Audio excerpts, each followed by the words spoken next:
presenting the judges as appointed at ringside, Dave Moretti, Terry Smith, and Tommy Tomihara.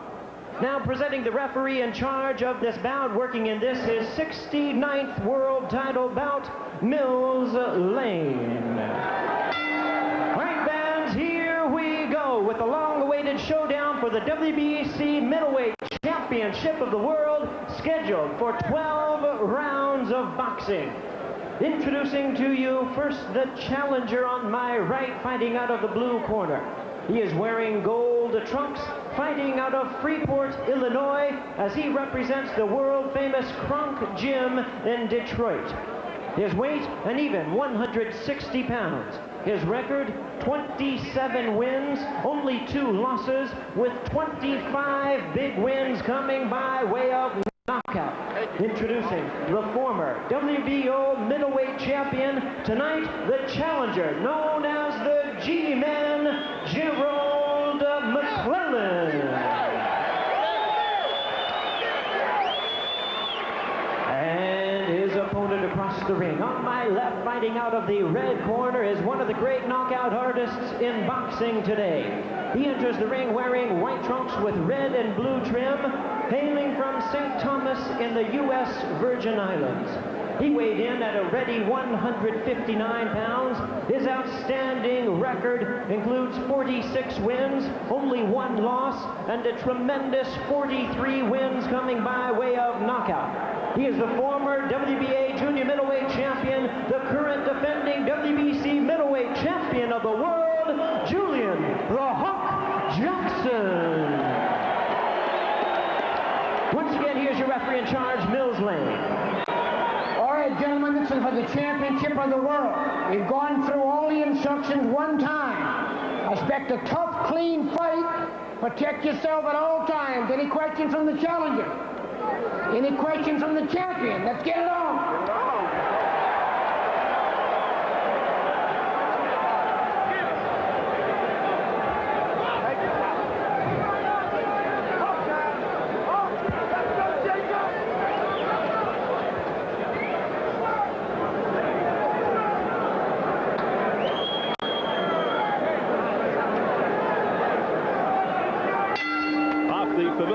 Of referee Mills Lane, we are underway. Round 1 scheduled for 12 for the WBC Middleweight Championship. Julian Jackson in the white trunks with the red and blue trim, really opening himself up to criticism against Thomas Tate 2 fights ago, winning by tough decision. He showed some weaknesses. As a result, other fighters suddenly quite eager, getting in line to take a crack at the hook. Certainly not the case in the past. Well, I'll tell you, he is a tremendous puncher, which has always scared everybody. I mean, no one wants to fight anyone that's that dangerous, but 2 fighters, Thomas Tate, in his last fight against Eddie Hall, a relative unknown, had him in trouble more than once. Well, McClellan figures to give him trouble early. I mean, but Julian Jackson starts in a hurry. As you can see, there's nice, good. There it is, a big right hand. McClellan was waiting with the jab and timing him on the way in. Something we spoke about earlier, using that jab, and bam, the right hand over the top. McClellan can bang. As we said, you got to look for this guy early. Here he is early. And Jackson is rocked in the opening minute of the fight. Really a catch-22 situation for Jackson. If he wins, people will say McClellan inexperienced, overrated. If Jackson doesn't look good and in fact loses, people might say he's lost it. He's not the same Jackson. In the last exchange, McClellan ran into a good left hook. He himself, for just a minute there, was stumbling and staggered. That's the best thing that Jackson does, is come back from being hurt. He's hurt, but he comes back, and when he comes back, he's got power. That's very strange, and it's caught McClellan off guard. He didn't expect that kind of power. Going into tonight's triple header, oddsmakers gave McClellan the best chance to pull off an upset. Jackson only a 2-to-1 favorite. Pretty close odds in boxing. Boy, McClellan's taking chances with leading with the right hand and just about taking every precaution and forgetting about it. Just going right for the bomb. He mentioned earlier he didn't want to be reckless, and he came out very calm. But here he is. He is attacking Julian Jackson. And Jackson spinning around. Jackson's getting nailed, but remember, he comes back. Gerald McClellan, called by his trainer and manager, Emanuel Stewart, the best all-around fighter he's ever had. In fact, one of the reasons heavyweight Michael Moore left Stewart was because he wanted to devote more time to his prized pupil in the gold trunks. That lead right hand is going to get him in trouble. Bobby, you can't throw that right hand with that strength and nothing to protect yourself after you've thrown it. He's done it several times now. And Jackson has a tremendous left hook counter, as we well know. But I'll tell you right now, McClellan's, he's forcing the pace. He's making Jackson do some backing up and some covering up, something he's not accustomed to doing. Oh, he is having a terrific first round. It's McClellan, but Jackson's still here. He's weathered it, but McClellan has really put some fear into Jackson. Final seconds, round one. Terrific round for the challenger, McClellan.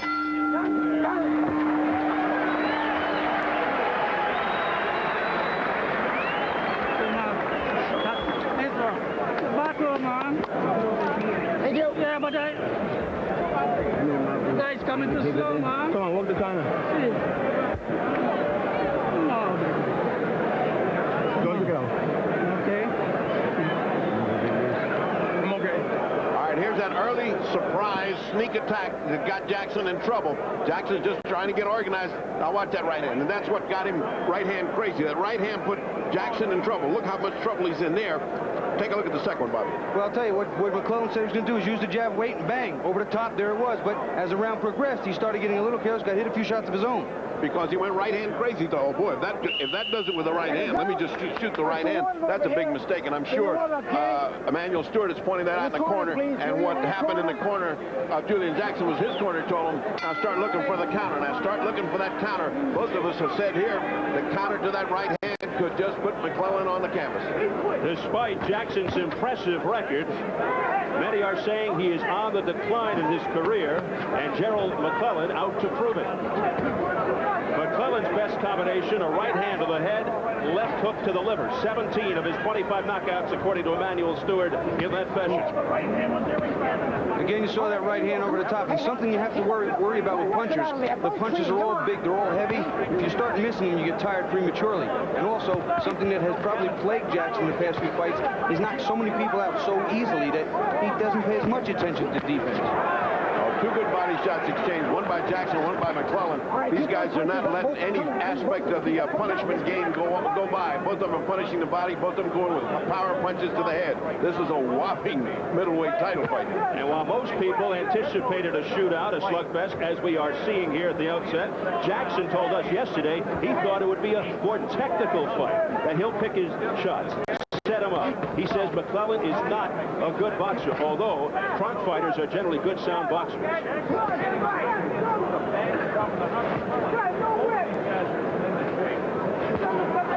Jackson told us his right hand, which he injured prior to the February 20th card in Mexico City, is up to par. He's been digging shots. He insists he won't hold back. When I mentioned that, McClellan questioned whether the hand was fully healed. Jackson laughed and said, why don't we test it on Gerald's head? But it's been McClellan who has been doing the testing to this point. Jackson's been a little more effective now using a jab. McClellan's laid off his jab a little bit, and it's gotten to be a little more chest-like right now, but the big bombs are still coming. Jackson has kicked it into another gear in this second round, and McClellan has been fighting a retreating fight, almost as if he didn't believe his good luck in that first round. First round went to Gerald, got Jackson in trouble, but now all of a sudden it's Jackson in the pursuit and picking them apart slowly, little at a time, good body shots, using his jab effectively. Jackson's fighting very well here. And now lunging shots by Julian Jackson, but not having any effect on McClellan, who comes back strong, but back comes Jackson with a heavy right. One thing about Julian Jackson, you can hurt him, but never count him out. Not only can he punch with both hands, but he inside this ring is a vicious, vicious man. McClellan thinks Jackson is looking ahead to Terry Norris, who is sitting ringside off to our right. Well, I don't know if either one of these two guys got anything in mind except survival here. And Gerald is looking scared. Big right hand by Julian Jackson, sending McClellan back. Now Jackson beginning to open up more and gain confidence. This is what you call intimidation, and it's all happening to McClellan. He's getting intimidated here. Well, Jackson's completely turned the tables from the first round, but McClellan also still a dangerous fighter.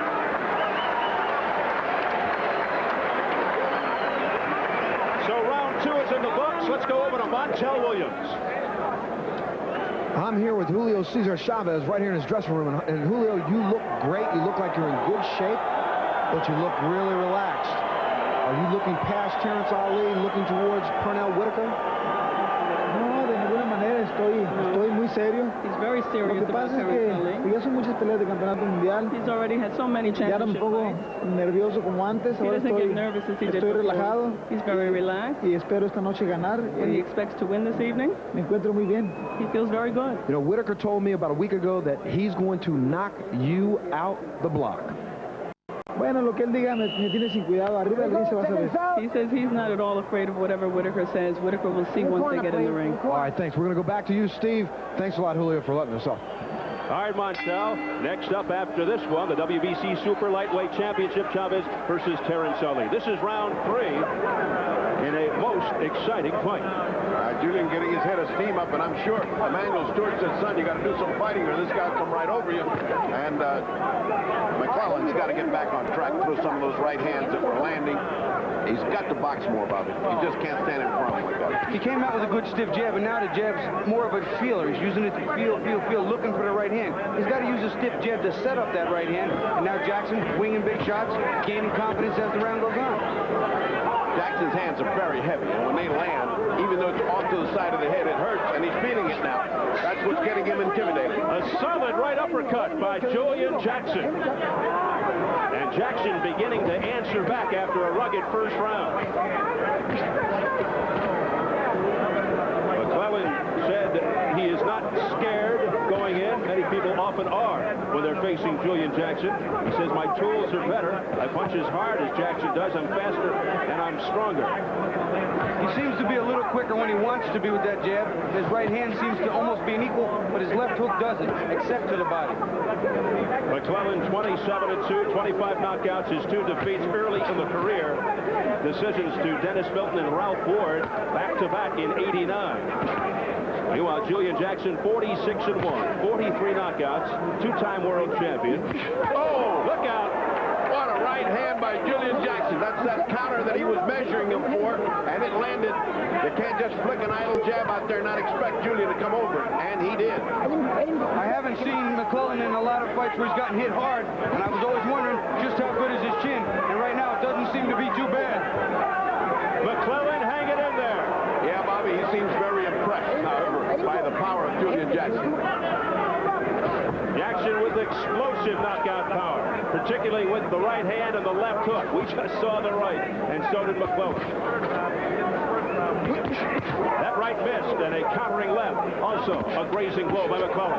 Now lunging rights and uppercuts by Jackson. I think it's something that McClellan has to do with that left hand. He has to counter because Julian Jackson right now is just keying off McClellan's right hand. And if it's a one-handed fight, it's going to be Jackson all the way. Unintentional butt. Come on, let's go. Unintentional butt is what, and Julian's cut. Unintentional butt, and Julian is cut. Julian Jackson complaining. There's a big left hand by McClellan.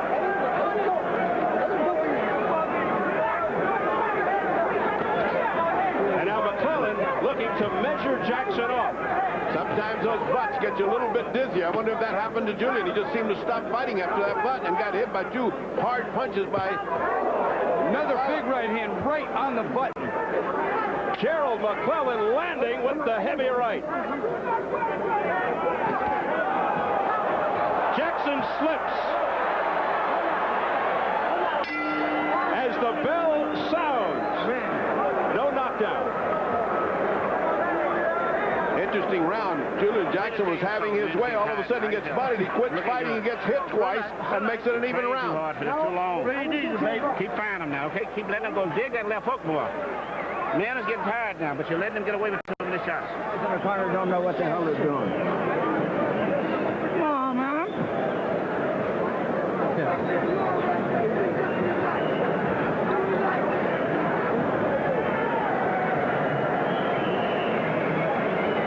Let's take a look at that butt. It's on the bridge of the nose. It's not that bad.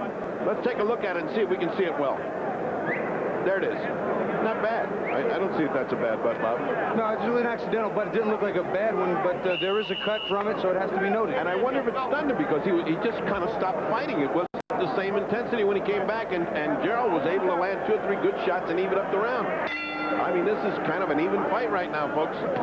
There is blood streaking down the bridge of the nose of Julian Jackson, the result of that unintentional headbutt by Gerald McClellan in the 3rd round. We enter round 4. That cut will never be a factor. At the location it's at, he can bleed all at once. It'll never stop a fight there. And you know, sometimes blood ignites the killer instinct in a fighter. McClellan's fighting much better from the time the butt happened to now. Yeah, he's like he got a new life once he saw that blood coming. Julian Jackson's lone defeat, 1986, against Mike McCallum for the WBA junior middleweight title, a 2nd round knockout. See, there's something you'll see. He leaps in with that big hook. McClellan ducks, and that's where the heads clash. Yep. One step back, come on, one step back. Has that been much mauling and brawling here? They've just been punching for 3 rounds. This is the first time any sign of a little bit of a rest coming for both fighters grabbing each other.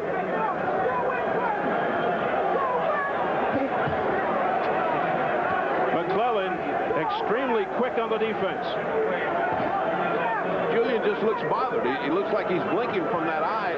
Oh, nice body shot, but right at the break. And Mills Lane admonishing Gerald McClellan. That doesn't stop it from hurting. Well, I'll tell you, it takes a certain amount of extra energy, too, to keep moving like McClellan is bouncing. That starts to take its toll on your legs as the fight goes on. Jackson's still walking slow, methodical, conserving energy. Julian Jackson tried to get his composure here and turn things around in his favor. Ooh, nice body shot. Body shot by Julian Jackson. Get that glove off his face. Come on, man. Come on. Ooh. Right on the bridge of the nose, right where the cut is. Right on the butt. McClellan continues to land effectively with the right. The right hand that Julian Jackson's aiming at the body to could take its toll in 3 or 4 rounds and really debilitate Gerald McClellan.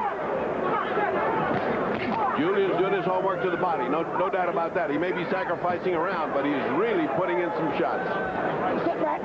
McClellan burst into the national spotlight back in '87 by winning the ABF 156-pound title after soundly defeating future Olympian Roy Jones Jr.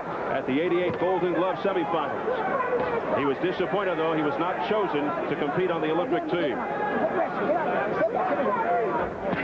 Something else I think that you'll see McClellan doing a little bit when they separate. He's bopping around, he's trying to measure Jackson and time him with that right hand on the way in to double the impact of the punch. But it's a dangerous thing to do with Julian Jackson. Yeah, because you can get met by a punch, and you're on the seat of the pants when that happens. All I must say, McClellan, ever since the butt, has fought with more confidence, like he figures, hey, I can get into this thing, I can win this thing. Good round for Gerald McClellan.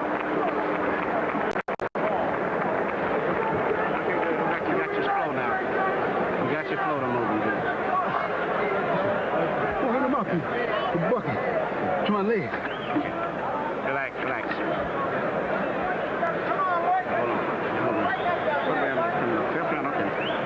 Looking good, baby. Looking good. You got your flow now, okay? Settling, work too hard. All right. It was a 1-point deduction for the butt. What, on us? No. What he said? Took a 1 point from him to the butt. Come on, they just got to get a little more aggressive. Yeah. Come on. Don't stand in front of him. You stand in front of him. Don't wait on him. Come on. You're not getting the check. Why did you punch?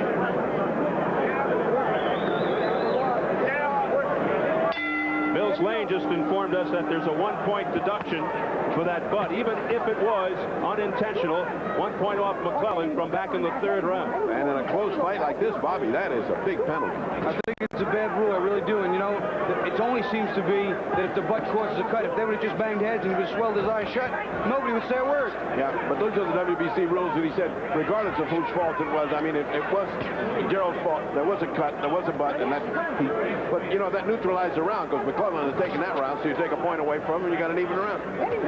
I mean, this is a very even fight. Wild miss by Gerald McClellan and a left hand, a short, crisp left by Julian Jackson that connected. Again, you'll see him dig that right hand to the body, and McClellan comes back with a left hook of his own. Jackson being frustrated by 25-year-old Gerald McClellan. Little wink of the eye by McClellan as he eluded a punch. Right now, very difficult to catch is Gerald McClellan. Quite elusive. Low blow by Julian Jackson. Low. That was a big, heavy shot down south. Another one. And McClellan needs a breather. Mills Lane says, as much time as you want. How much time do you want? I felt that. Yeah, and it was 2 in a row. It wasn't just 1. And so now, all of a sudden, no matter how much time to give him. That was the second time. Next time is going to cost you a point, okay? Mills Lane says that's the second time. 1 more, and we take a point. So a point did not come off, but boy, the effect of 2 good, hard-body shots, Bobby. You can't come back so soon from that. You know, many people talk about the cup and the protector, which is what it's actually called, an athletic protector, but the power and the force that you get hit down low there, very sensitive area. And he, you know, he needs all the strength he can get and all the fluidity and reflex, and that takes your legs out from under you. Ooh, nice shot by Julian. As he goes upstairs, no chance of south of there. Julian got a winner right here. Down goes Jackson. A left hook by Gerald McClellan almost sent him through the ropes. 7. He is in serious trouble. His legs are not there. This fight could very well be over right this minute. And there's a minute left to go. Can McClellan finish him off? He's down again. 2, 3, 4, 5. He's not going to make this, Bobby. He's not going to make this. Julian Jackson doesn't know it. It's over. Mills Lane has stopped the fight. And Gerald McClellan has upset Julian Jackson, and he is the new WBC middleweight champion. After that first knockdown, you could see he was totally out. He got up just on reflexes, and it was just academic after that. He could not have overcome it in a minute some odd left. His head was not clear, and his legs were not under him, and that is the sign of when it's just about done. And Bobby, it was a lightning-like 3-blow combination. And just when you thought Julian was starting to turn things around, Bob comes this, what we said before, explosive punches, Bobby. You don't know when it's going to end either way. You really didn't know how this was going to end, but Julian, who has been showing signs of getting hurt in other fights, finally had his night of being the victim. Well, again, we mentioned that his defense hadn't been what it should be, that many times because he's such a tremendous knockout puncher, that he didn't pay as much attention, and here it cost him dearly. So Gerald McClellan goes to 28-2 with 26 knockouts. The 25-year-old out of Freeport, Illinois, who trains with the Croc team in Detroit, is the new WBC middleweight champion. Julian Jackson looking to make his 5th title defense with only his 2nd loss in 48 fights. Well, let's follow the course and demise of Julian Jackson. As first, let's pick it up from the low blow, and you can see it was a legitimate low blow, and you can see the damage of it. Look at that. I mean, that's way below the lettering, and down goes McClellan saying, I just can't continue. This gives him time to recuperate, but it looked like he was weakened when he got up, maybe giving Julian a lot of energy to think he's going to put it out. Now let's watch what happens. Well, here you come again. Right. Straight right hand down the pipe, and it was Ferdy, a lead right hand. Finishing it off with the left hand, and down is Jackson. Just what he's been trying to land, the right hand landed just like he wanted it. And here's the second one, and by this time it was academic because Julian was gone. That's it. Right there is the end of that. Again, his legs weren't under him, and his head wasn't clear, and you're not going to respond. His eyes just weren't, couldn't focus. He was just gone. Mills Lane did the right thing, stopping the fight. After that first knockdown, it was all over as academic, but I think he caught him by surprise. With the right hand, he'd been trying to land all night long, and he landed and followed up with the left really, really well. So a big surprise, but not quite so surprising because in this middleweight fight, we expected an explosion, and we got an explosion.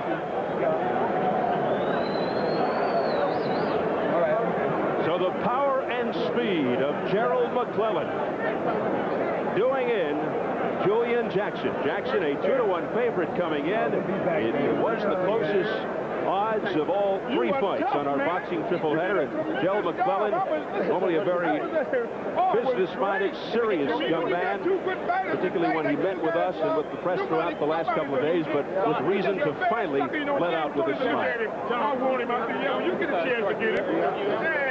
So we're ready to get the official word from our ring announcer, Jimmy Lennon Jr.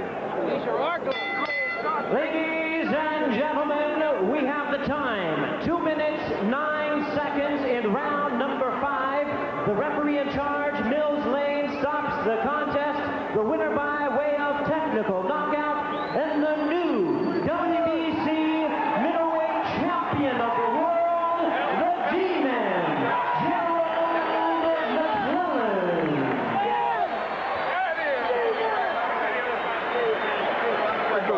God bless you. All right. So the first of 3 championship fights down. We want to remind you, coming up later, it's the WBC heavyweight championship between Lennox Lewis and Tony Tucker.